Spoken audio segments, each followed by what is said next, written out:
पेड़ के नीचे आकर सो गया।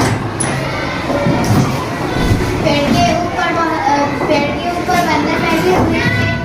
उन्होंने थैले में से निकालकर सारी टोपी पहन ली।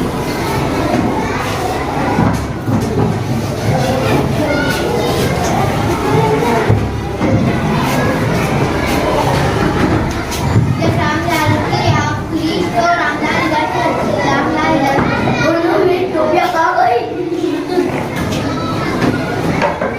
दोनों में बंदर में टोपी पहन डाली।